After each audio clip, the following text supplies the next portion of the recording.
Thanks for tuning in to another episode of Travel Royally Podcast. This podcast is sponsored by Royal Links Golf Tours, where we create unforgettable golf vacations to the British Isles. You can find us at royallinksgolftours.com. Enjoy. Welcome, everybody, to another episode of Travel Royally Podcast. Today we've got Murray Bothwell. He visits us from Scotland. We are good friends with Murray because he is a writer for the Links Diary, and we love the Links Diary. Links Diary is a collection of articles talking about all kind of links golf in the British Isles. Murray, thanks for being with us this morning. My pleasure. Good morning. Good morning. Let's go ahead and start off with how you got to become a writer for the Links Diary. And by the way, let me, for the YouTubers out there, this is the Links Diary. Excellent. Good man. It's amazing. It really is. Go ahead. Thank you. No, I knew one of the guys who set it up. There were four guys during lockdown decided that they wanted to see a better kind of golf magazine out in the marketplace, and they had a passion to do it. Jamie, who's one of the owners, he knew that I'd been in marketing and advertising for many years, and he also knew that I was the joint archivist of the golf club just around the corner. So he said, look, would you be interested in writing a story about Tom Morris and Prestwick Golf Club and the birth of the Open and associated things in Prestwick? And I said, sure. So it was nothing more dramatic than a simple phone call. It always starts out like that. So how many of them do you have? Do y'all have? In terms of? How many Links Diaries? So this is number one. Oh, right. Sorry. Yeah. Well, number three is right. Aha, there we go. So I've got an article in that one about seaside putting greens, which was really interesting to go back and think about. But yeah, there's been four printed. Number one came out as a PDF only, just to kind of test the market. And that was so successful that the guys decided to go with a reissue of that when they could get to printers, and added a few more articles to it. And since then, number two and number three. So it looks as though they're planning on doing maybe 2 a year in print. They've been amazingly delighted with the way that it's gone, and as have I, to see obviously myself in print, which is really nice for sure. But no, they've grown it organically through the use of social media, which is a great testament to the fact that you can actually do a great job without having to spend hundreds and hundreds of thousands of pounds on advertising. Which is a bit ironic considering that's my background, and I would have fought dramatically against that back in the day, but it does actually work. So thank you to everybody who's taken up the opportunity to get their hands on the magazine. For sure, and we'll be putting the link to the Links Diary and where you can get it all on social media as well.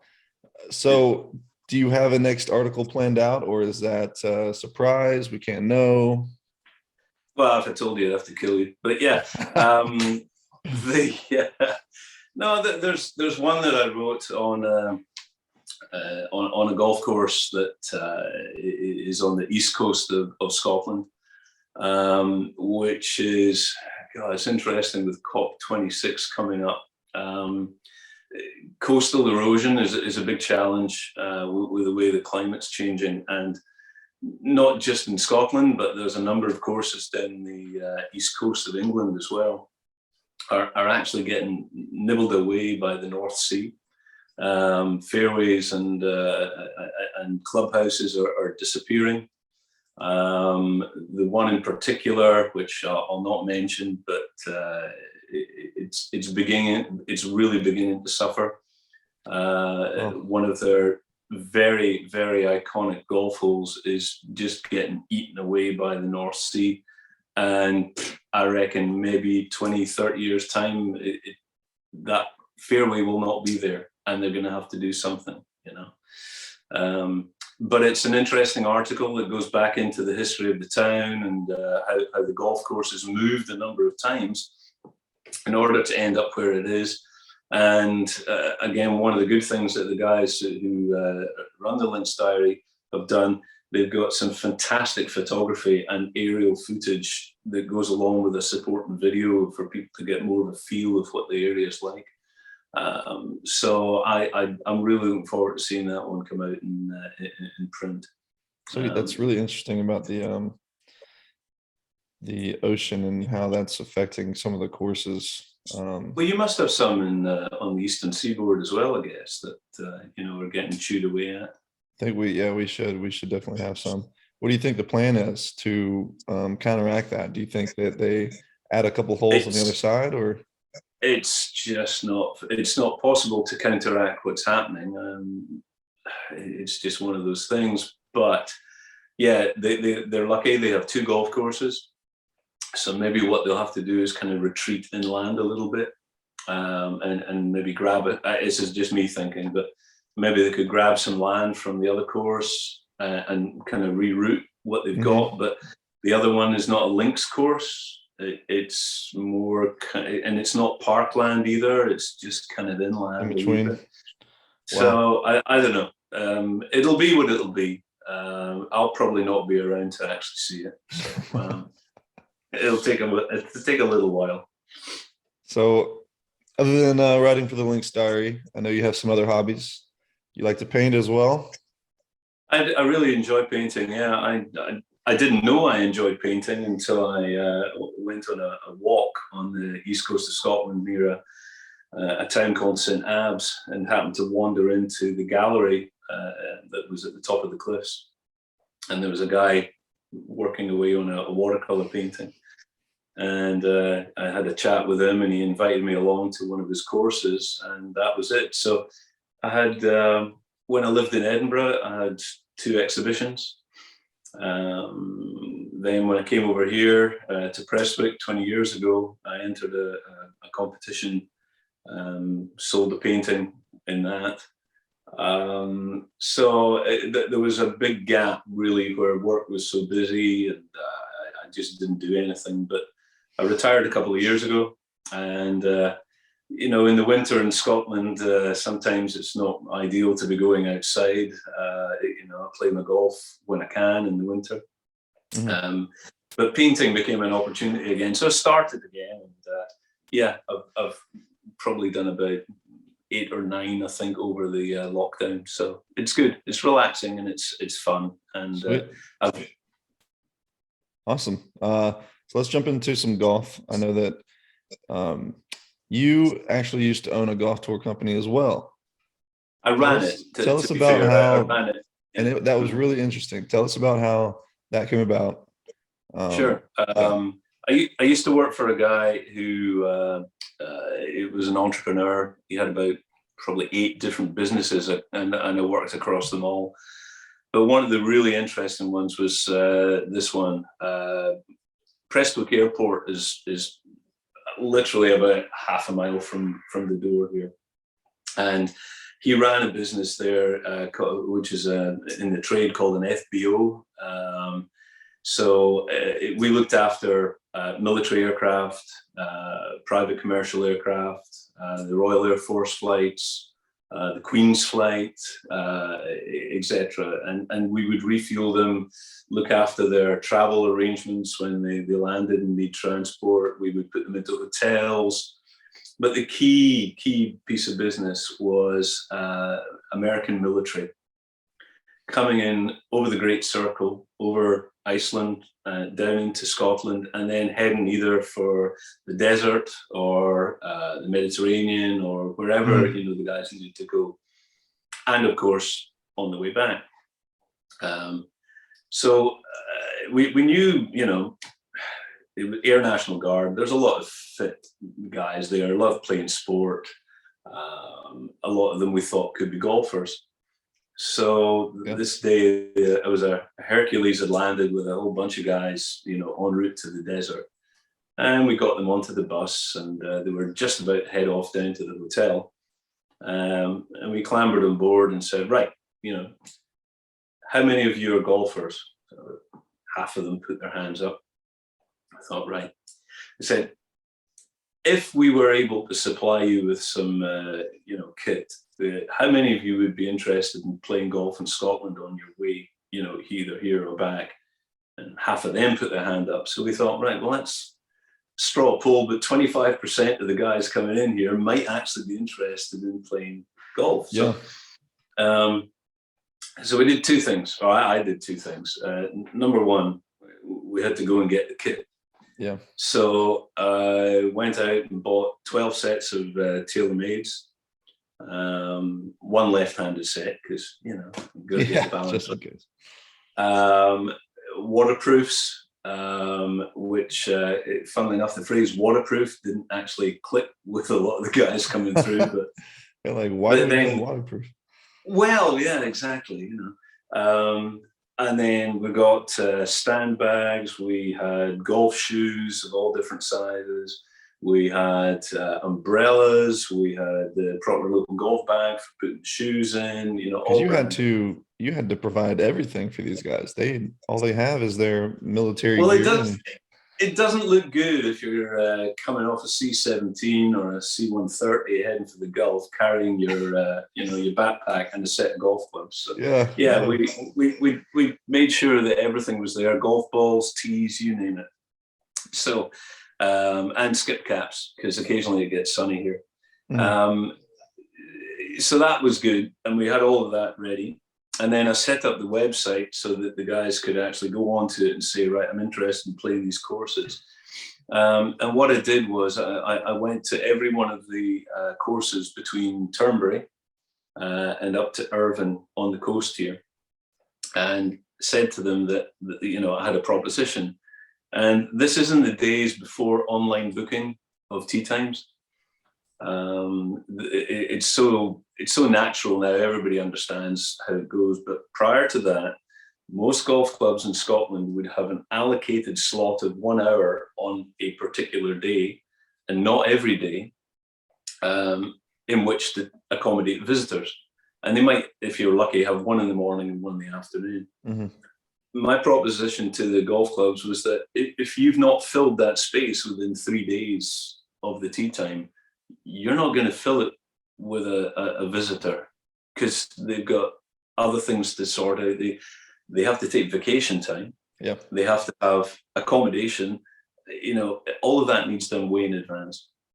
So I just said to them, look, if I could fill it, give me a good price, because these guys are looking to try and play golf in Scotland, but look at the job they're doing. They're in and then they're back out. So I got a deal from everybody, which was fantastic. And we were able to accommodate the guys at very, very short notice. And the other challenge, of course, was that if the plane went tech somewhere out in the desert, or even, Germany en route to Scotland, and they couldn't turn up, then I said, look, we cannot be charged, for the tee time. It's just, it happens. Mm-hmm. We had the same deal with the hotels here. Normally if you cancel at like 4 hours notice for 30 rooms, they're not going to be happy. No. But they were actually very good, and they said, no, we understand, we'll get it next time. So it was the same with the golf. So I reckon probably over a couple of years, we had maybe 170 guys came through. What years were this? Say again? What years were this? This would probably be, let's see, 2014. So 2011 through to 2014. Okay. Yeah. So, and they thoroughly enjoyed it. So that was in the heart of the War on Terror. Mm-hmm. So was that kind of the bulk of people going to and from the desert? Yeah. All Air National Guard guys that were coming through. And then the other side of it, we would go over to their symposiums in America. Probably there's certainly one every year, but we would maybe try and get to other ones. So maybe twice a year we would be over in the States with golf clubs on display. and just chatting to the guys and letting them know that we were an option, as a stop-off point en route to the desert.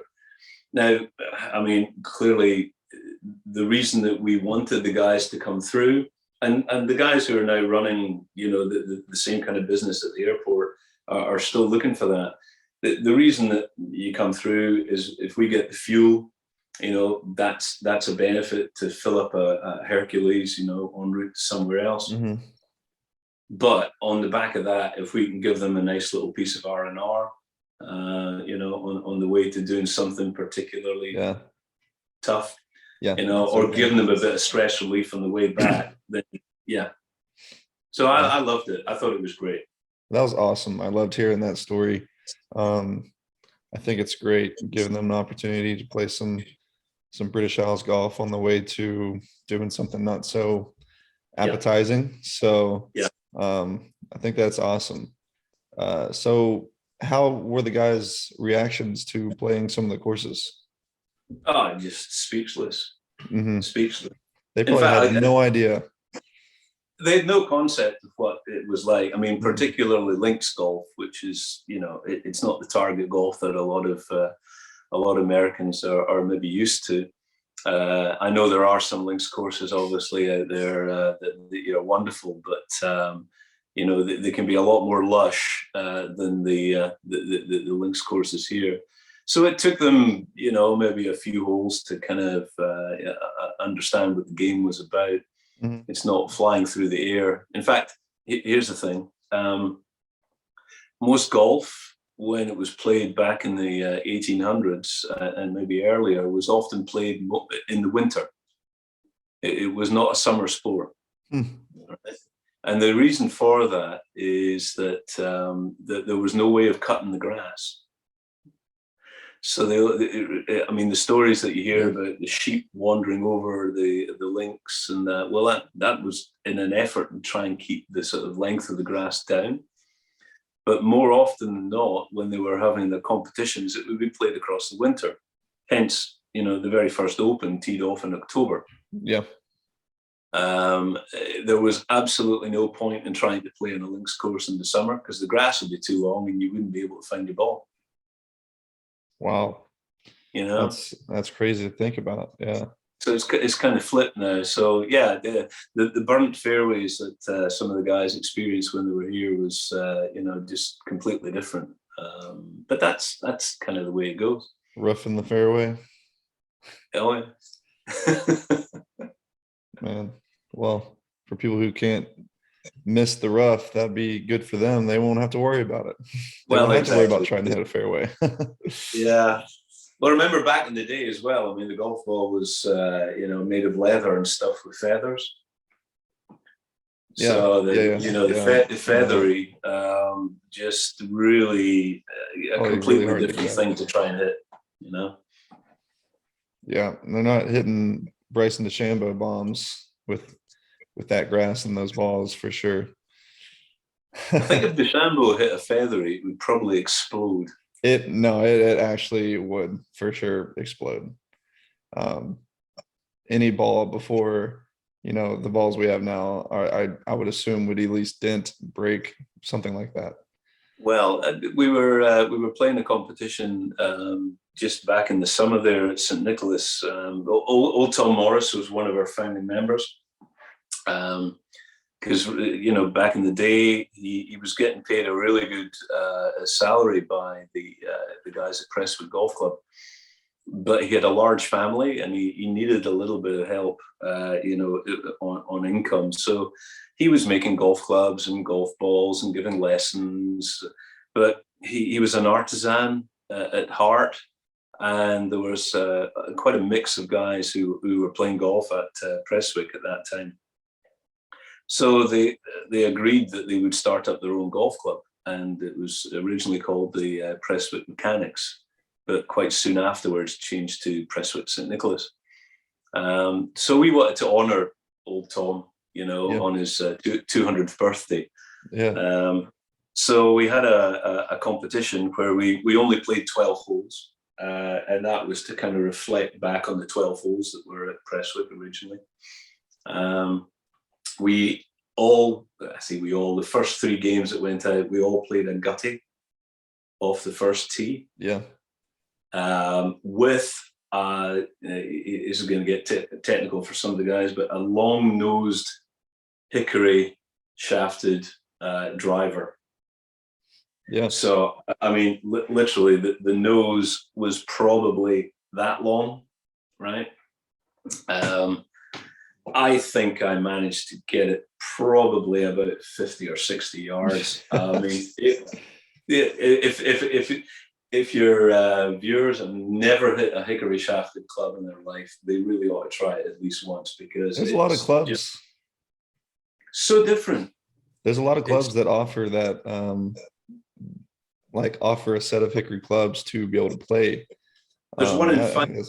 Very interesting. There's one in Fife, and you know, it's great fun. It's frustrating, but it's great fun. It would be an experience that I would maybe do one time.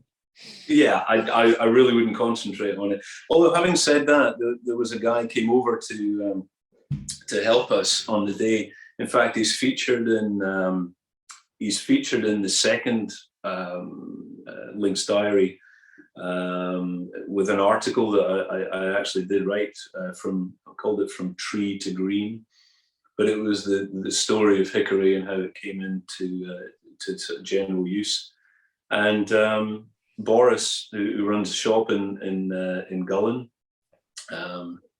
it's right next to Muirfield. He came over and brought more than a dozen hickory shafted drivers. Some of them with the beautiful inlaid faces, and it was just an amazing collection. And he sat at the 16th tee, which is we've called Tom Morris, and he sat at the 16th tee all day and handed out these drivers and talked to people about the way to hit hickory and how they were made and all that. And there were some catastrophic shots played off that tee, I have to say. Sure. And yet there were some other ones that were really, really good. I got you. So you get out to play a little bit, right? Your course is Prestwick St. Nicholas. That's where you're a member at. I am. Go ahead and tell us a little bit about your course and how where they're located, and a little bit about them. Sure. St. Nicholas, St. Nick's, if you want. Nicholas. Gotcha. Nick's, yeah. I know. Yeah, I gotcha. It's kind of like the Nick's. We're on the coast in Prestwick. Prestwick is just south of Glasgow. Every single hole at St. Nicholas, when you're on the tee or somewhere in the hole, you can actually see the sea. So when you go to some of the other courses up and down the coast, you're not granted that opportunity. So we feel the views are fantastic. And, for any golfer, it's as much about what you see and what you experience in nature as you're going around the course as it is about actually playing the course. So we're just south of Glasgow. The course itself is just over 6,000 yards. It has a number of historical features on it. It's got a couple of buildings called salt pans, which are the best remaining examples of these buildings probably in the UK, certainly in Scotland.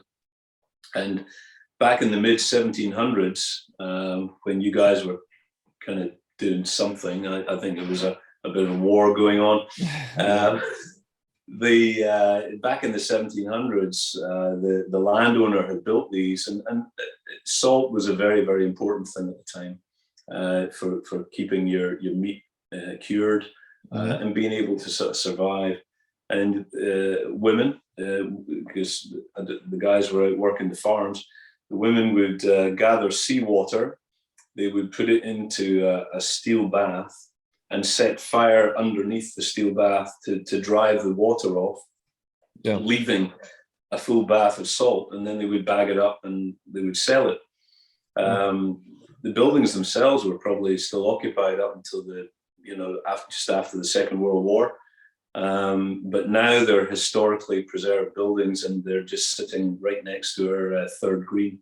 Wow. So That's they're awesome. fairly iconic. So the course itself, typical links course, old dunes is kind of what it's built on. Yeah. And, land that originally would have just been used for sort of grazing sheep. Over the years, a number of sort of bunkers and things have been added, but it's funny, as a member, you don't think that it's got that many blind shots. But we've had some visitors come and say, "Whoa, there's far too many blind shots."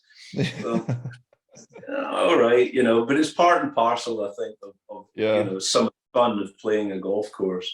For somebody who knows the course, you're like, blind shots? There's no blind shots. Yeah, well, I don't know what your course is like, maybe where you played, but it's certainly at St. Nicholas. There's maybe about 4 or 5 kind of blind shots that you have to play, whether it's straight off the tee or on the approach. But it's just a lot of fun. It's not a long course, as I said. It's just over 6,000 yards. But if you get a little bit of a breeze, it will become more challenging. Yeah, I'm sure. So no, I would. Every single one of the guys from the guard who we took here, they just raved about it and still do, because it just forges memories that you cannot forget. For sure. So I would recommend a yardage book if playing Prestwick St. Nick's. Well, yeah, yardage book or play with a member, because I think that's the other thing as well, is that it's often overlooked on Scottish golf courses. But if there's a single player or a couple who are coming to play a course for the first time, do not be afraid of asking the pro or the secretary, is there any chance that I could maybe go out with one of the members who could tell us a little bit about the course going around. There is nothing more than a member likes to do on a round of golf is talk about their course to visitors. I love it. That's a big thing that my partner Jeff talks about, is being able to go to a members course and play with the members there. It gives it a totally different feel for playing golf in Scotland, and I think that'd be a great experience. Maybe when I come to St. Nick's, I will request you. You're very welcome. You're very welcome. I mean, joking apart, there's a guy who did a video of St. Nicholas for a website over here called Where Golf Began. Jamie's involved in that too. It's a group of all of the different counties across Scotland who are promoting the golf courses and the hidden gems, if you like, for people to come and visit. And they engaged with a chap who your viewers could find on YouTube, called The Average Golfer. Andy Sullivan, great guy.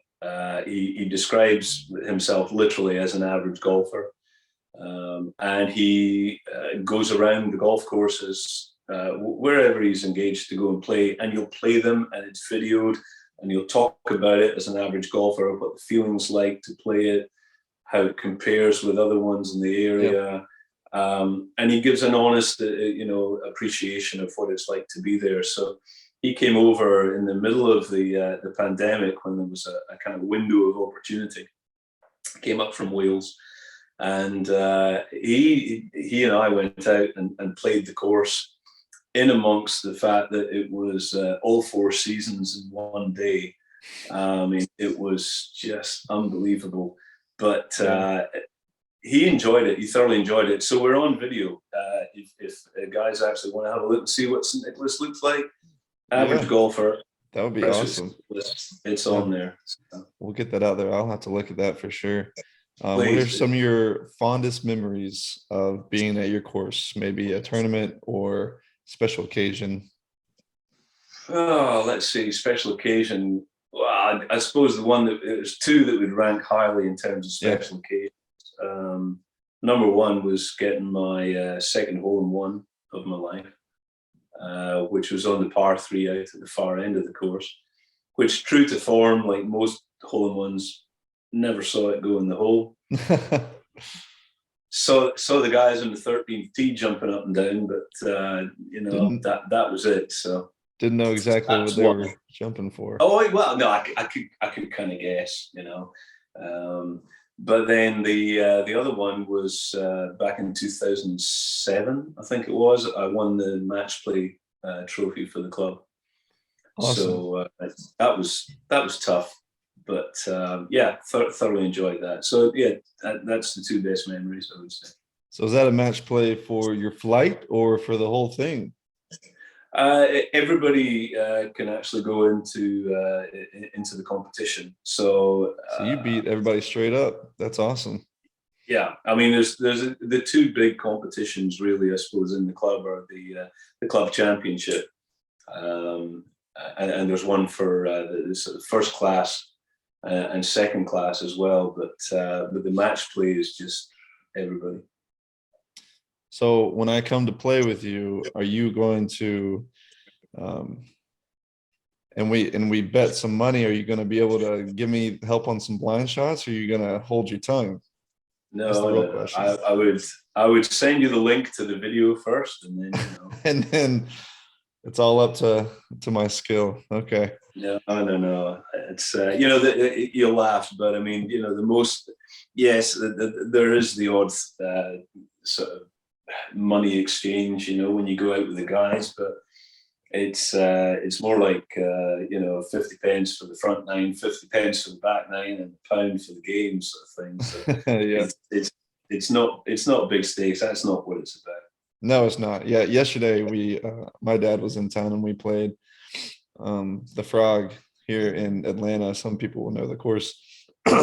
And we just bet, like, we got paired up with two random guys and bet 5 for the front, 5 for the 9, 5 for the 18. Yep. We ended up winning $5 and it was fun. It just brings competition to the game. So, and we didn't even take the 5 because one of the guys bought us a beer. So, oh, there you go. It just it works out perfectly. So yeah, I do remember some guys who came over on a tour though that I'd organized who were not National Guard. We just through marketing we managed to pick up some other bits of business, and they came straight off the flight from America, came down from Glasgow, and they were out on Prestwick golf course in the afternoon. Absolutely shattered. But it was 3 figures a hole skins. I was like, yeah. Oh, wow. And it was really kind of them, but and they said, oh, one of the guys can't make it on the final day, would you like to come along? And I was like, Jesus Christ. Yeah. I can't afford that. That's funny. They were betting. So let's talk a little bit about Murray Golf Course. I know my partner, Jeff Bothwell, is a member there, and you grew up in Lossiemouth, correct? Absolutely. Yes. Great place. So tell us a little bit about growing up there and what your experience was growing up and playing at Murray Golf Course. Back in the day, let's see, when I was about 14 is when I took up golf. I was probably the last of the group of my friends and I that actually picked up a stick, because I kind of wondered what they were doing after school, because they were never around to go and have a pick of food. So anyway, Lossie at that time had the old course, Murray Old, but the second 18 had not actually been built at that time. There was a short course, a relief course, it was called. So we used to kind of sneak out onto there, and we were doing all the things that I would probably say were frowned upon now. 14-year-old would do. Oh yeah, but sharing golf clubs out of a band between 2 people, and all those things. Anyhow, what hooked it for me was on the I think it was the 3rd hole of the relief course, and I stuck a 5-iron onto a green away in the distance, and it dropped in the hole. And again, wow, never saw it. but it was my second shot after a very poor drive. And that just really got me excited about it. So I kept at it. My parents got me a set of golf clubs, a half set, while I was still, at school. And I remember my father explained that he had got it from a guy in Aberdeen, which was about 70 miles away, who imported pieces of golf clubs from America and put them together in his kitchen and then sold them as half sets. So I had this half set, and it lasted me for a long time, and I thoroughly enjoyed it. So I used to play over the old course and the relief course after school, and it was a 5-minute walk from the house, and it was a great way of being entertained of an evening or an afternoon.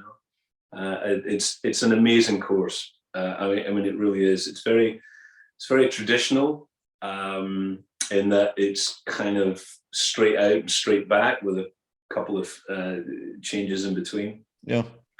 It also has as Jeff will probably told you, it also has an interesting dynamic in that there's an RAF base right next to it. So there are military aircraft landing and taking off over the course. Yeah, I've heard about that. Yeah, the threshold is not very, very far at all from the 6th green.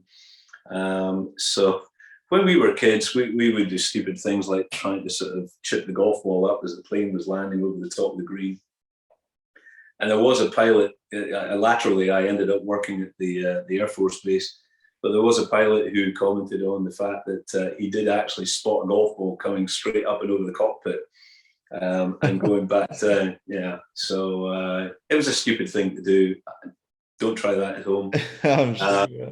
But I really enjoyed it back then. I mean, it was great. And since Henry Cotton was commissioned to extend the relief course to a full 18, there are 2 just amazing golf courses for people to play there. You've got I would say, I know you held up the picture of the front cover of the Links Diary there for the 18th St Andrews. I'm kind of thinking that the 18th at Lossiemouth must rank up there as one of the top sort of finishing holes, because it's almost like gladiatorial. You're playing into an amphitheater right at the 18th green. You've got a drive, and it's funny, when I was young, it was 2 big shots to get to the green. Yeah. Now it's a drive and maybe a wedge. But you're playing to a raised green in an amphitheater of grass with the clubhouse sitting above you and a bunker sitting in the face on the left-hand side called Hell's Bunker.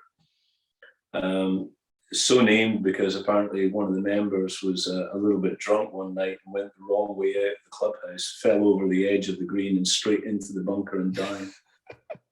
It's that deep. I mean, you cannot see the green when you're at the bottom. For me, the most amazing finishing hole, the first tee, you're sat right next to the very small pro shop, but you are above the car park, which is right next to the beach. So on a windy day, you've got those waves spraying salt air over you. It's a magnificent place to play golf. I think Jeff would definitely agree with the finishing hole. We talk a lot about how we talked about 19th holes last week and the best place per each course to have a drink after the round, and Murray was definitely up there. You get to see everybody come up 18. You got a view of the ocean. It sounds the sun going down in the west. Yeah, I mean it is quite stunning. And the lighthouse in the distance as well. Sure. Yeah. So that's awesome. Another course, opposite to the ones we've been talking about. It's very new. Dumbarnie Links. I played there. I played there 2 weeks ago. Yeah, my partner Jeff said he was, one of the first Americans to play it a couple months ago. You've gotten to play it. Tell us what you think about it. It's I suppose the word I would use, and I rarely use it because I just awesome. Wow. Awesome. Again, I refer back to the Links diary there, but there's an article in the first one which is Clive Clark's story of how he actually went about designing it and the history of the course. What I had not understood really from kind of reading that and talking to people was just what the height difference was between the clubhouse and the beach. Yeah. It's huge. I mean, it's not ear popping, but I mean, there is a significant difference in height. So the vista that you get when you stand on that first tee and you see right up and down the coast, but in between you've got this sea of, if you imagine, a really dynamic sort of wild sea with all the dark waves kind of moving. Well, just replace those waves by marram-clad dunes, and this is what the place looks like. It is quite impressive. Yeah, I hear that, you get a new experience each hole because you can't see the other holes until you get to the tee box. So you're getting 18 new experiences every time you change tee boxes. That's pretty special. I love that. Yeah. There's a number of courses in Scotland that have got the same kind of idea. Not necessarily all links courses. There's one called Rosemount at Blairgowrie, and that's exactly the same, but they do it with pine forest. So really, when you're playing a hole, much like Dumbarnie, you're not really aware of too many other people around you. But no, how would you describe it? The fairways, carpets. I mean, an unblemished carpet. Yeah. It was incredible. The greens, hey, look, I'm not a golf course designer. I just play the things and, occasionally write about them. My only comment would be that some of the greens just seem to be overtly huge for what they really need to be. Yeah. I mean, it's going to host a few championships in its lifetime. It's already hosted the women's Open. I just feel that when you've got greens that large, you're not really sort of improving on the accuracy of the game. It's a case of, well, it doesn't matter what I take within 3 clubs length. I'm going to be on the green anyway if I hit it straight. So that would be my only criticism. Having said that, the sculpting of the course from nothing being there, amazing. Yeah. The layout, I think, is quite clever in that for the prevailing wind that would be whistling up the Firth of Forth, many, almost I would say the majority of the holes have a crosswind on a windy day. Yeah. And certainly that's going to make it more of a challenge. The 5 tee positions for each hole are really sensible. We played off when I was there. We played off the second to back tees on the blue tees. I'm glad I didn't play off the tips, I have to say. Yeah. That would have been, card wrecking. Frankly, it was a very windy day. It was a very windy day, but it was far enough at I think it was 6.5, something around 6.5 off the blues to make it really challenging but special. Yeah. Yeah. Well, for the Americans coming over to play, what are some of the small courses that you recommend they should definitely think about playing near, your area, Prestwick, Lossiemouth? Wow. I mean, there's so many of them. Just name off And I a don't. few. I name a few. Gosh, I mean, I wouldn't want to just restrict it either to links courses to play. But certainly, you would want to have a go at, I would recommend obviously St Nicholas. Mhm. Further up the coast here, there's Western Gales, Yeah. there's Kilmarnock Barassi, there's Irvine, the Irvine Golf Club. It's great for an outing. It's got quirky golf holes and that. It's really quite special. Moving up into the heart of Scotland, there's one that's right in the middle of a river on an island called the King James VI course at Perth. You have to cross a bridge on foot from a car park to get to it. There is. They actually, for bringing kit and food into the clubhouse, they have to either go across a causeway when the river gets low enough, or they have to use a little ferry. That's quite special. That's interesting. Where else? Yeah, back up in Morayshire. There's Elgin. There's Hopeman. Hopeman has got an amazing golf hole where you play from the cliff tops down to a green that's right on the beach, surrounded by rocks and gorse and that. Any of the ones along the northeast coast of Scotland, Strathleen, running right round to Fraserburgh, which then links you down into Cruden Bay and all the some of the other ones that the guys might have heard of. And then, of course, head out to the islands. I played one on maybe about 4 weeks ago. Just decided to nip over there for the day, took the ferry over to the Isle of Cumbrae to play an 18-hole course there.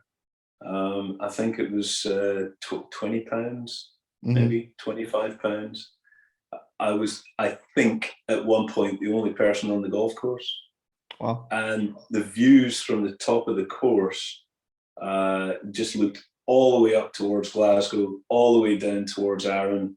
You've got mountains, you've got lochs surrounding you, you've got eagles flying over the top of you.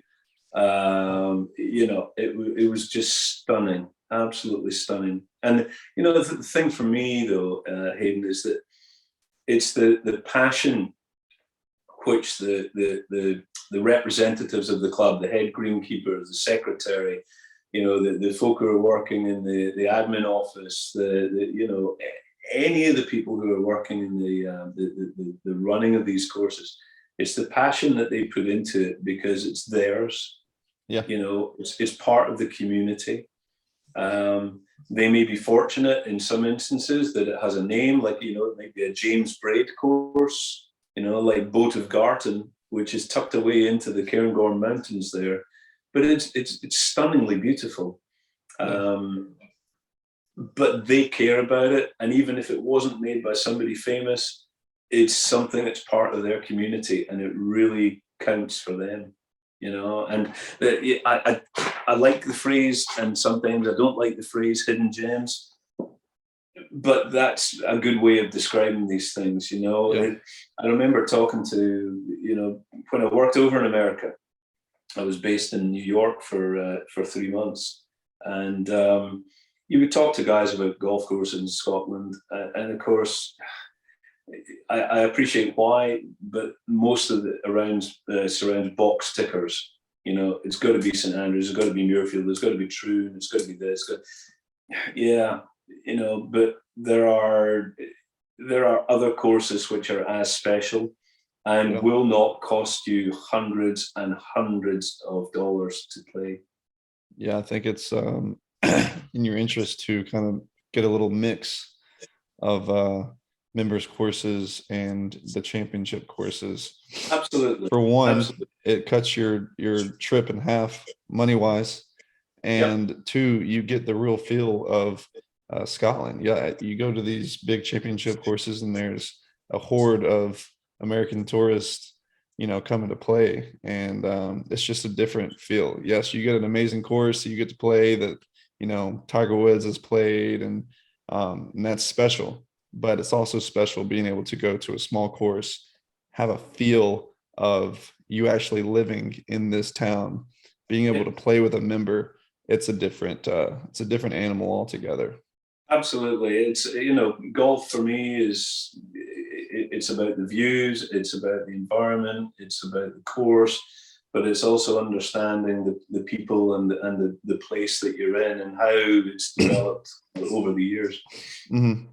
Yeah, we have a group of guys, and their big thing was wanting to play the smaller courses and experiencing Brilliant. that, and we love Good. it. Yeah. The other thing that we focus on is off-course activities. So if we send some guys over and they're in the Prestwick area, what kind of off-course activities would you recommend? Oh, goodness me. Well, I mean, we're not very far from big cities. So, Glasgow and the history of Glasgow and everything that Glasgow's got to offer is 30 minutes up the road. Yeah. Edinburgh is only maybe an hour and 15 minutes away by car. So those places are easy to get to, and they speak for themselves. More locally around here, there's a few things.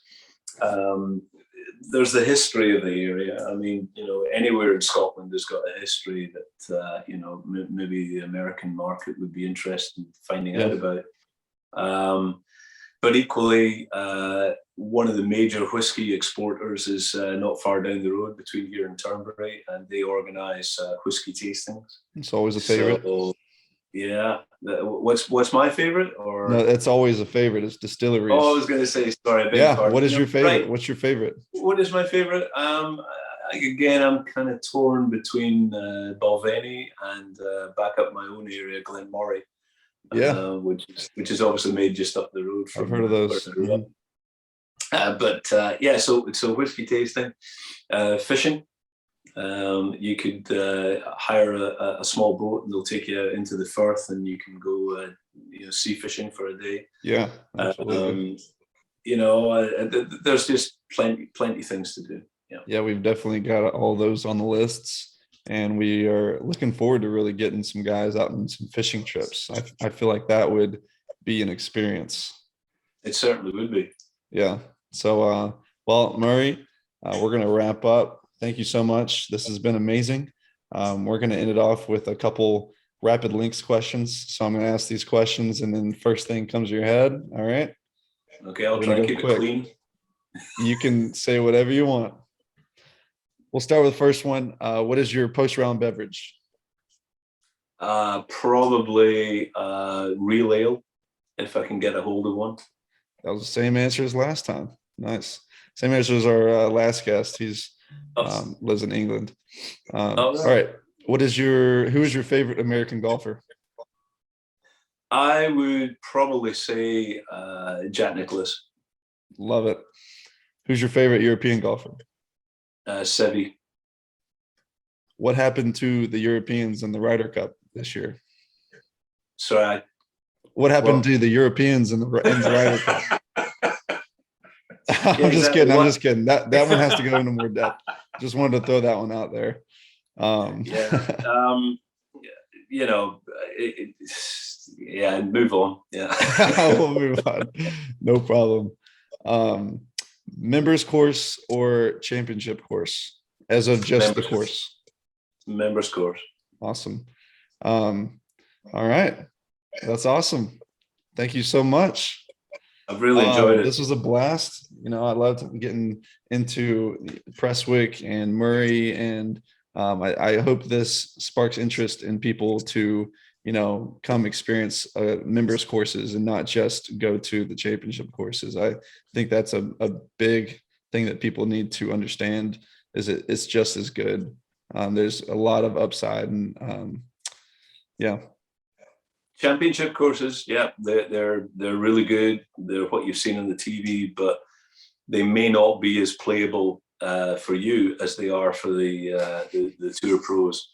So if you want to make memories, do it somewhere you're going to have a lot of fun. Yeah, agreeable. So thank you so much. Till next time. Excellent. look forward to seeing you here. Yes, sir.